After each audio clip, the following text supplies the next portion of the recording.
ಬಂಧುಗಳೇ ನಮಸ್ಕಾರ. ದಿನದ ಎಲ್ಲ ಪ್ರಮುಖ ಸುದ್ದಿಗಳನ್ನು ಹೊತ್ತು ತರುವಂತ naranjaexpress.com ಗೆ ಸ್ವಾಗತ. ನಾನು ನಿಮ್ಮ ಎಂಪಿ ಮುದಾಳಿ. ಬಂಧುಗಳೇ, ನಾರಂಜ ಎಕ್ಸ್ಪ್ರೆಸ್ ಸುದ್ದಿವಾಹಿನಿಯಲ್ಲಿ ಒಂದು ಪ್ರಮುಖವಾಗಿರ್ತಕ್ಕಂಥ ಬ್ರೇಕಿಂಗ್ ಸುದ್ದಿ ಬರ್ತಾ ಇದೆ. ಬನ್ನಿ ಆ ಸುದ್ದಿಗಳತ್ತ ಒಂದಿಷ್ಟು ನಾವು ಗಮನ ಹರಿಸೋಣ. ನಿಮ್ ಕೈಯಲ್ಲಿರೋ ಚಪ್ಪಲಿನ ತಗೊಂಡು ಪಟ ಪಟ ಪಟ ಪಟ ಹಾಕಿ ಸಮಾಜದ ಮೇಲೆ ಪ್ರೀತಿ ಗೌರವ ಇದ್ದಕ್ಕೆ ಹೋಗಿ ನಿಂತು ಎಷ್ಟಿ ಸರ್ಟಿಫಿಕೇಟ್ ಕೊಡ್ಸು. ನಿಮ್ಮ ಅಪ್ಪ ಹುಟ್ಟಿದ್ರು ಯಾಕ ಆಗಂಗಿಲ್ಲ. ನಿಮ್ಮ ಅಪ್ಪನ್ಗೆ ನೀನ್ ಹುಟ್ಟಿದ್ರೆ ಎಷ್ಟೇ ಸರ್ಟಿಫಿಕೇಟ್ ಕೊಡ್ಸು ಅಂದೆ ಅಲ್ಲಕ್ಕ. ನಾನಂತೂ ನಮ್ಮ ಅಪ್ಪನ್ಗೆ ಹುಟ್ಟಿದೀನಿ ಅಬ್ಬಾ, ಅದಕ್ಕೆ ನಾನು ಹೋರಾಟಕ್ಕೆ ಬಂದಿಲ್ಲ ಅಂತ ನನಗ್ ಕೇಳಿದೆ ಅಲ್ಲ, ಅದಕ್ಕೆ ಬಂದಿಲ್ಲ. ಯಾಕೆ ಬಂದಿಲ್ಲ ಅಂದ್ರೆ ಇಲ್ಲಿ ತಳವಾರ ಅನ್ನೋದೇನಿದೆ ಅಲ್ಲ, ಅದನ್ನ ಎಷ್ಟೇ ಸೇರ್ಪಡೆ ಮಾಡ್ಬೇಕು ಅಂತ ಇಲ್ಲಿ ಹೋರಾಟ ನಡೀತಾ ಇದೆ. ನನ್ ಗಂಡನ ಮನೆ ಇದು ಪ್ರೂಫ್ ಇದು. ನಾನ್ ತಳವಾರಲ್ಲ, ಕಬ್ಬೇರ್. ನಾನು ಇಲ್ಲೋಡಿ ಕಬ್ಬೇರ್ ಅಂತ ಇದೆ ಇದ್ರಲ್ಲಿ. ಸೊ ನಾನೇನು ಹೋರಾಟಕ್ಕೆ ಬರ್ಬೇಕು. ಹೋರಾಟ ಎದ್ರ ಸಂಬಂಧ ಮಾಡಿ ಅಂದ್ರೆ ಎಷ್ಟಿ ಹೋರಾಟ ಮಾಡಿರೋದ್ ನಾನು. ಇದು ಫೈನಲ್ ವಿಡಿಯೋ, ಇನ್ನು ಮುಂದೆ ಲೈವ್ ಆಗಿ ಕೊಡ್ತೀನಿ ನಿನಗೆ. ನಿಜ ಶರಣ ಅಂಬಿಗರ ಚೌಡಯ್ಯ ಅವರು ದೇವ್ರು. ಅವ್ರ ಕೆಳಗಡೆ ತಳವಾರ, ಬೆಸ್ತ, ಅಂಬಿಗ, ಕೋಲಿ ಈ ತರ 45 ಪಂಗಡಗಳು ಬರುತ್ತೆ. 45 ಪಂಗಡಗಳಿಗೆ ಸೇರಿಸಿ ನೀವು ಎಷ್ಟೇ ಸರ್ಟಿಫಿಕೇಟ್ ಕೊಡಿಸ್ತೀನಿ ಅಂದ್ರೆ ನಾನು ಇವತ್ತೇ ಬರ್ತೀನಿ, ಇವತ್ತೇ ರೆಡಿ ಇದೀನಿ. ಆದ್ರೆ ನೀವೇನ್ ಮಾಡ್ತಾ ಇದ್ದೀರಾ? ಇಲ್ಲಿ ತಳವಾರ ಪಂಗಡ ಮಾತ್ರ ಎಷ್ಟೇ ಸೇರ್ಪಡೆ ಮಾಡ್ಬೇಕು ಅಂತ ಹೋರಾಟ ನಡೀತಾ ಇದೆ. ಅಂದ್ರೆ ಇನ್ನು 44 ಪಂಗಡಗಳೆಲ್ಲ ಏನ್ ಮಾಡ್ಬೇಕು?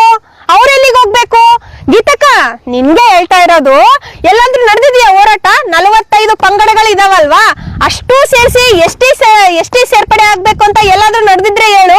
ನಾನ್ ಬಂದಿಲ್ಲ ಅಂದ್ರೆ ಕ್ಷಮೆ ಕೇಳ್ತೀನಿ. ಹೌದು ಅಕ್ಕ, ನಾನ್ ಬಂದಿಲ್ಲ, ಕ್ಷಮಿಸ್ಬಿಡು ಅಂತ ಕೇಳ್ಬಿಡ್ತೀನಿ. ಇವಾಗ್ಲೂ ಹೇಳು, ಎಲ್ಲಾದ್ರೂ 45 ಪಂಗಡಗಳು ಸೇರಿಸಿ ಹೋರಾಟ ನಡೀತಿದ್ಯಾ ಎಷ್ಟೇ ಸೇರ್ಪಡೆ ಆಗ್ಬೇಕು ಅಂತ? ಇವಾಗ್ಲೇ ರೆಡಿ ಆಗ್ತೀನಿ, ಇವಾಗ್ಲೇ ಗಾಡಿ ಹತ್ತತೀನಿ.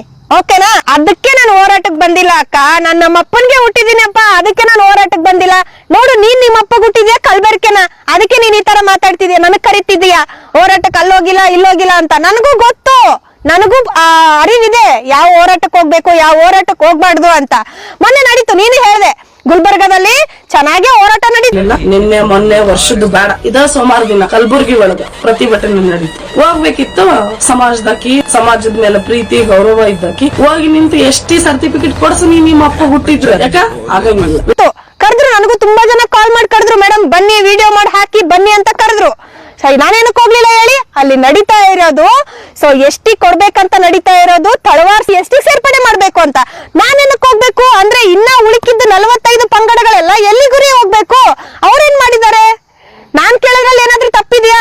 ಅದೇ ನಾನೇನಾದ್ರೂ ತಪ್ಪು ಮಾತಾಡಿದ್ರೆ ತಗೊಳ್ಳಿ, ನಿಮ್ ಕೈಯಲ್ಲಿರೋ ಚಪ್ಪಲಿನ ತಗೊಂಡು ಪಟ ಪಟ ಪಟ ಪಟ ಹಾಕಿ. ಅದೇ ನಾನೇನಾದ್ರೂ ಸರಿ ಮಾತಾಡಿದ್ರೆ ಒಬ್ಬರಾದ್ರೂ ಜಾಗರೂಕತೆರಾಗ್ರಿ. ಬಂಧುಗಳೇ, ನಾನ್ ಕೇಳೋದ್ರಲ್ಲಿ ಏನಾದ್ರೂ ತಪ್ಪಿದ್ಯಾ? ತಪ್ಪಿದ್ರೆ ಹೇಳಿ, ನನಗೆ ಕಾಲ್ ಮಾಡಿ ಹೇಳಿ, ಡೈರೆಕ್ಟ್ ಆಗಿ ಕ್ಷಮೆ ಕೇಳ್ತೀನಿ. ನಾನು ಮತ್ತೆ ಲೈವ್ ಅಲ್ಲೇ ಬಂದು ಕ್ಷಮೆ ಕೇಳ್ತೀನಿ. ನಾನು ಮಾತಾಡಿದ್ರಲ್ಲಿ ಏನಾದ್ರೂ ತಪ್ಪಿದ್ಯಾ ಅಂತ. ನಮ್ಮ ಸಮಾಜದ ಬಂಧುಗಳೇ, ಇವಾಗ್ಲಾದ್ರೂ ಜಾಗರೂಕತೆರಾಗ್ರಿ. ಆಮೇಲೆ ಇನ್ನೊಂದು, ನಮ್ಮ ಅಂಬಿಗರ ಚೌಡಯ್ಯಂದು ಮೂಲ ಸ್ಥಾನದಲ್ಲಿ ಈ ತರ ಆಗ್ತಾ ಇದೆ ಅಂತ ವಿಡಿಯೋ ಮಾಡಿದೆ. ಅದ್ರ ಬಗ್ಗೆ ಒಬ್ಬರಾದ್ರೂ ಧ್ವನಿ ಎತ್ತಿದ್ದೀರಾ? ಮಾತೆತ್ತಿದ್ರೆ ನಂದೇ ಹೇಳ್ತೀರಲ್ವಾ? ನಾನು ಏನ್ ತಪ್ಪು ಮಾಡಿದೀನಿ ಅದ್ರ ಬಗ್ಗೆ ಕೇಳಿದೀನಿ. ನಾನು ಆ ಅಕ್ಕನು ಹೇಳಿದ್ಲು, ಅದ್ರ ವಿಡಿಯೋ ಹಾಕಿದ್ರೆ ಗೊತ್ತ, ಅದ್ರ ಬಗ್ಗೆ ಮಾತಾಡಿಲ್ಲ. ಅಲ್ಲಿ ಮಾತಾಡಿರೋದು ಪಾಯಿಂಟ್ ಅರ್ಥ ಮಾಡ್ಕೊಳ್ಳಿ ನೀವು. ಸಮಾಜದ ಮೇಲೆ ಪ್ರೀತಿ ಗೌರವ ಇದ್ದಕ್ಕೆ ಹೋಗಿ ನಿಂತು ಎಷ್ಟಿ ಸರ್ಟಿಫಿಕೇಟ್ ಕೊಡ್ಸು. ನಿಮ್ಮ ಅಪ್ಪ ಹುಟ್ಟಿದ್ರು ಯಾಕ ನೀವು ಹೋರಾಟ ನಡೀತಾ ಇದೆ, ಏನಕ್ಕೆ ಹೋಗಿಲ್ಲ ಅಂತ. ಅಕ್ಕನನ್ನ ಹೋರಾಟ ಕರಿತಿದ್ದಾಳೆ, ನಾನು ಹೋಗಲ್ಲ ಕಣ್ರಿ. ಎಲ್ಲಾ ಪಂಗಡಗಳು ಸೇರಿಸಿ ಹೋರಾಟ ಮಾಡಿ ನಾಳೆನೆ ತಯಾರಾಗ್ತೀನಿ ನಾನು. ಅದು ಬೇಡ ಅಂತಂದ್ರೆ ಅಂಬಿಗರ ಚೌಡಯ್ಯಂದು ಮೂಲ ಸ್ಥಾನದಲ್ಲಿ ನೆಲ ಸಮ ಆಗ್ತಾ ಇದೆ, ಅದ್ರ ಬಗ್ಗೆ ಹೋರಾಟ ಮಾಡ್ತೀರಾ? ಬರ್ತೀನಿ ನಾನು, ಮುಂದೆ ನಾನೇ ನಿಂತು ಹೋರಾಟ ಮಾಡ್ತೀನಿ. ಮತ್ತೆ ನನ್ನ ಒಂದು ಐಡಿಯಲ್ಲಿ 20 ಇಲ್ಲ 30 ಪೋಸ್ಟ್ಗಳನ್ನ ನಾನೇ ಹಾಕ್ತೀನಿ. ಎಲ್ಲ ಊರಿಂದನೂ ಬನ್ನಿ ಅಂತ ನಾನೇ ಪೋಸ್ಟ್ ಹಾಕಿ ಕರಿತೀನಿ. ಅದಕ್ಕೆಲ್ಲ ಯಾರು ತಯಾರಾಗಲ್ಲ, ಅಂತದ್ ಯಾರಿಗೂ ಬೇಕಾಗಿಲ್ಲ. ಗೊತ್ತಾಯ್ತಾ? ಇಲ್ಲಿ ನೀವು ಅರ್ಥ ಮಾಡ್ಕೊಳ್ಳಿ, ಸಮಾಜದ ಬಂಧುಗಳೇ ಅರ್ಥ ಮಾಡ್ಕೊಳ್ಳಿ. ನೀವು ಇದನ್ನ ಇವಾಗಾದ್ರೂ ಜಾಗರೂಕತೆರಾಗ್ರಿ. ಸೇರ್ಸೋಣ ಎಲ್ಲಾ, ನಮ್ದು ಎಷ್ಟು 45 ಪಂಗಡಗಳಿದಾವಲ್ವಾ, ಅಷ್ಟುನು ಎಷ್ಟಿ ಸೇರ್ಸೋಣ ಅಂತ ಹೋರಾಟ ಮಾಡೋಣ. ಸೊ ಎಲ್ಲಾನು ಎಷ್ಟಿ ಸೇರ್ಪಡೆ ಮಾಡೋಣ ಅಂತ ಹೋರಾಟ ಮಾಡಿ ಎಷ್ಟಿ ಸರ್ಟಿಫಿಕೇಟ್ ತಗೊಳ್ಳೋಣ ನಾವು. ಇವಾಗ ಹೇಳಿ, ಯಾರ್ ಕಲಬೆರಕೆ ಅಂತ ಕಮೆಂಟ್ ಬಾಕ್ಸ್ ನಿಮ್ದೆ, ಕಮೆಂಟ್ ಹಾಕಿ. ಆಮೇಲೆ ನಮ್ಮ ಸಮಾಜದ ಬಂಧುಗಳೇ, ಇನ್ನೊಂದೇನಪ್ಪಾ ಅಂತಂದ್ರೆ, ಆಲ್ರೆಡಿ ನನಗೆ ಗೀತಾ ಅಕ್ಕ ಅವ್ರ ಕಡೆಯಿಂದ, ಅಂದ್ರೆ ಹುಬ್ಳಿ ಗೀತಾ ಅಕ್ಕ ಅವ್ರ ಕಡೆಯಿಂದ ನನ್ನ ಎಲ್ಲಾ ಕಡೆಯಿಂದ ಇವ್ರ ಮನೆ ಎಲ್ಲಿದೆ ಅಂತ ವಿಚಾರಿಸ್ಕೊತಾ ಇದಾರೆ, ಕೊಲೆ ಬೆದರಿಕೆ ಆಗ್ತಾ ಇದಾರೆ. ಇದು ಫೈನಲ್ ವಿಡಿಯೋ, ಇನ್ನು ಮುಂದೆ ಲೈವ್ ಆಗಿ ಕೊಡ್ತೀನಿ ನಿನಗೆ. ನನಗೆ ಅಕಸ್ಮಾತ್ ಆಗಿ ನನಗೇನಾದ್ರೂ ಆಯ್ತು, ಸಣ್ಣ ಗಾಯ ಆದ್ರೂ ಕೂಡ ಹುಬ್ಳಿ ಗೀತಾ ಅವರೇ ಕಾರಣ. ಈ ವಿಡಿಯೋ ಮಾಡೋದ್ರಿಂದ ಎಲ್ಲರಿಗೂ ಹರ್ಟ್ ಆಗಿರುತ್ತೆ. ಆದ್ರೆ ನಾನು ತಪ್ಪು ಮಾತಾಡಿಲ್ಲ ಅಂತ ನನಗೆ ಅರಿವಿದೆ. ಸೊ ಯಾರಾದ್ರೂ ತಪ್ಪು ಮಾತಾಡಿದೆ ತಂಗಿ ನೀನು ಅಂತ ನನಗೆ ಕಾಲ್ ಮಾಡಿ ಹೇಳಿ. ತಪ್ಪಿತ್ತು ಅಂತಂದ್ರೆ ನಿಮ್ ಕೈಯಲ್ಲಿರೋ ಚಪ್ಪಲಿನೇ ತಗೊಂಡು ಪಟೆ ಪಟೆ ಪಟೆ ಪಟೆ ಹಾಕಿ. ಅದೇ ನಾನೇನಾದ್ರೂ ಸರಿ ಮಾತಾಡಿದ್ರೆ ಒಬ್ರಾದ್ರೂ ಜಾಗರೂಕತೆರಾಗ್ರಿ. ಈ ಮಾತಿಂದ ಅರ್ಥ ಮಾಡ್ಕೋತೀರಂತ ನಾನು ಅನ್ಕೊಂಡಿದ್ದೀನಿ. ನನ್ನ ತುಳಿಬೇಕಂತಾನೆ ಒಂದು ಟೀಮ್ ರೆಡಿ ಆಗಿದೆ. 30 ರಿಂದ 40 ಜನ ಟ್ರೋಲರ್ಸ್ ರೆಡಿ ಆಗಿದ್ದಾರೆ. ನನ್ನ ಬಗ್ಗೆನೇ ಅಪಪ್ರಚಾರ ಮಾಡ್ತಿದ್ದಾರೆ. ಯಾವ ತರ ಅಪಪ್ರಚಾರ ಮಾಡ್ತಿದ್ದಾರೆ? ಇವಳು ನಮ್ಮ ಸಮಾಜದವಳು ಅಲ್ಲ, ನಮ್ಮ ಸಮಾಜದವಳು ಅಲ್ಲ ಅಲ್ಲ ಅಲ್ಲ ಅಂತ ವಿಡಿಯೋ ಮಾಡ್ತಿದ್ದಾರೆ.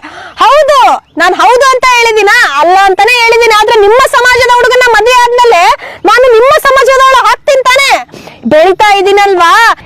ನೀವು ನನ್ನ ಎಷ್ಟೇ ಬೀಳ್ಸಕ್ ಪ್ರಯತ್ನ ಮಾಡಿದ್ರು ಕೂಡ ನಾನು ಎದುರಲ್ಲ. ಯಾಕಂದ್ರೆ ನನಗೆ ಸಂವಿಧಾನ ಗೊತ್ತು, ಕಾನೂನೇನಂತ ಗೊತ್ತು. ನಮ್ಮ ಸಮಾಜದ ಬಂಧುಗಳೇ, ಇವಾಗಾದ್ರೂ ಜಾಗೃತಿ ಆಗಿ. ಜೈ ನಿಜ ಶರಣ ಅಂಬಿಗರ ಚೌಡಯ್ಯ.